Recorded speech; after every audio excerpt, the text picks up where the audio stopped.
Hi, thank you so much for joining my channel with me today. My name is Chris, and I am a master herbalist out of Boonville, Arkansas, and I wanted to talk today about earth energy, specifically dead orgone energy.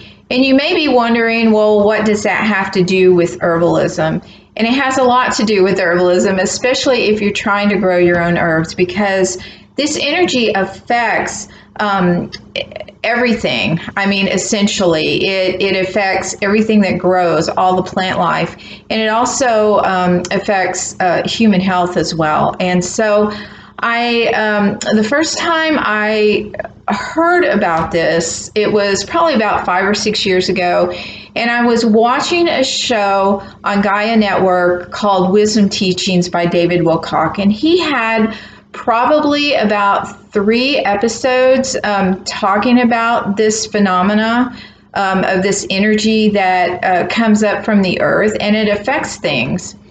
So I'm going to make 2 videos about this because the amount of information is so vast, and honestly, even what I cover is only going to be just a tiny bit.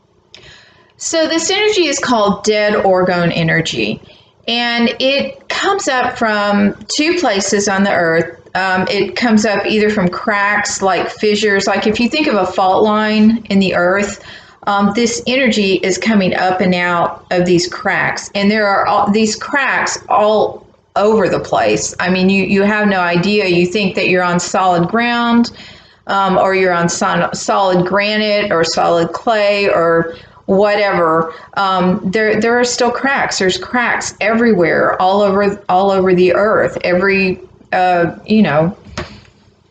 several 10 yards, you're going to find a crack usually.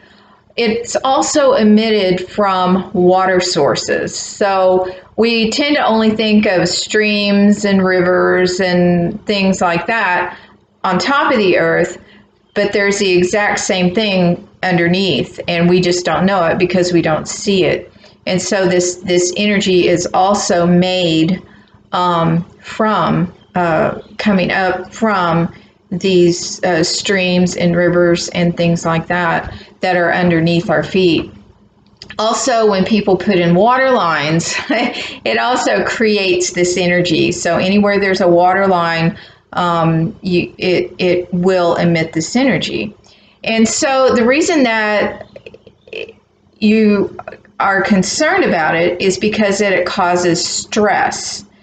And some plants seem to like it, some plants hate it.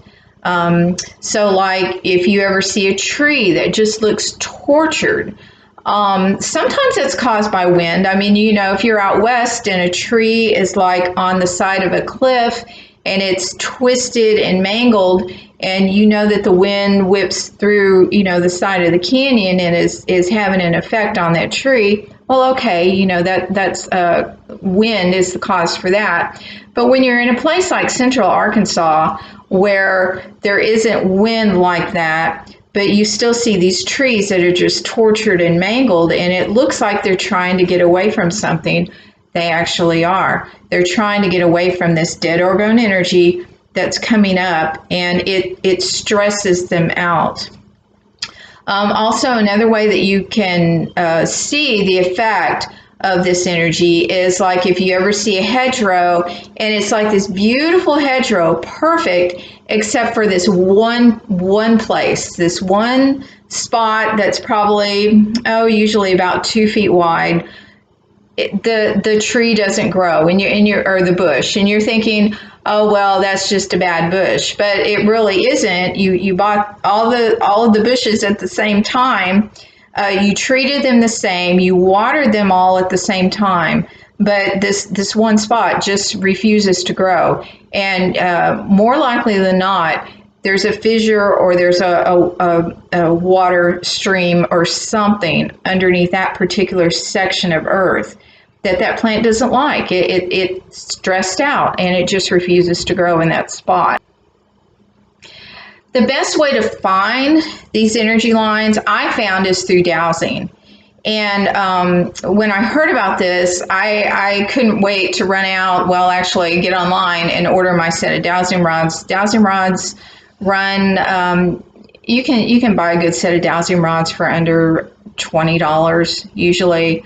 The way to think of dowsing is that the human is like an antenna. So when you have your feet on the earth, your body is like an antenna, and when you walk across the earth, anytime that there's a break in the energy, like you cross over one of those lines where the energy coming from underneath breaks, your rods are going to either swing out or they're going to swing in. And so that is really the best way to find these lines.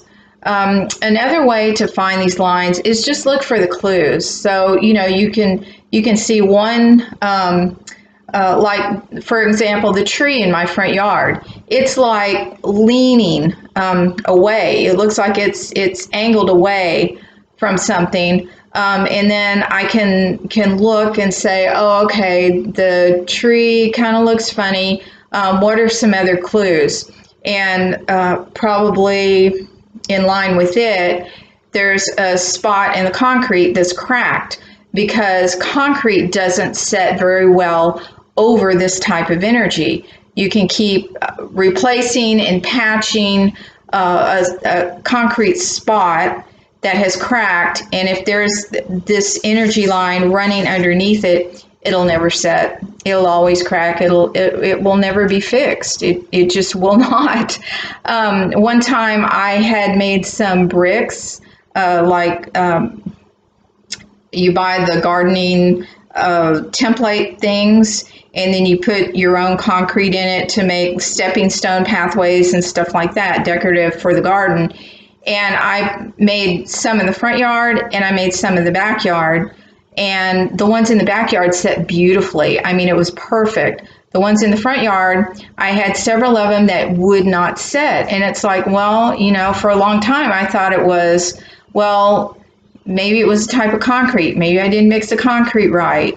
Maybe it was something I did. And come to find out, when I dowsed and I found this line coming underneath our house, it went right across that section, and that's why it wouldn't set and make a good stepping stone walkway right there. So to fight it was pointless because you can't get rid of something like that. It's always going to be there. Other clues of where these lines are the types of trees. Like I said, you look at one tree and you look around and see if you can find another tree that's also stressed out looking. And you can see the line from tree to tree to tree and like, oh, okay, there's where the line goes. Or you'll see like ant beds, because fire ant beds, they love that type of energy, and they will put their mounds on top of those lines.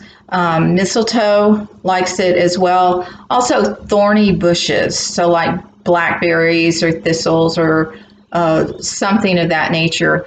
They love that energy, and you can follow the line. It's really cool, to notice that and see it occur. So let's say if you have plants that you want to put in your yard, you'll know, okay, don't bother planting that rhododendron. Plant a rosebush instead, because it has thorns, and it's going to just flourish in that spot, where the rhododendron, you're just going to be fighting with it the whole time, and it'll eventually die anyway because it's just stressed out. So I hope this helped you a little bit on understanding that there are things that we're really not taught in gardening when it comes to planting things. Especially like for me, an herbalist, it's like I run around and plant things in my yard all the time. But I know, okay, let me plant the blackberry and raspberry bushes here. Blackberries are really good for helping to treat diarrhea. I'll know, well, okay, don't plant the lemon balm there because it's not going to live. So it's good to have this knowledge. It's good to run around your yard and plot and know where these lines are, so that when you do get ready to plant, you're not wasting your money, because gardening is expensive. You don't want to plant $100 apple tree just to watch it die because you planted it in the wrong spot. Even though it looks like, yeah, it's out in the open, you're going to water it, it's going to get sun, it's going to be happy and beautiful and everything like that, and then you just fight with it, and in the end, the earth energy wins. So check into this. I'll have some links below, more on this, for anyone interested to research. And I will have the next video out soon about how this energy can affect your health within the home.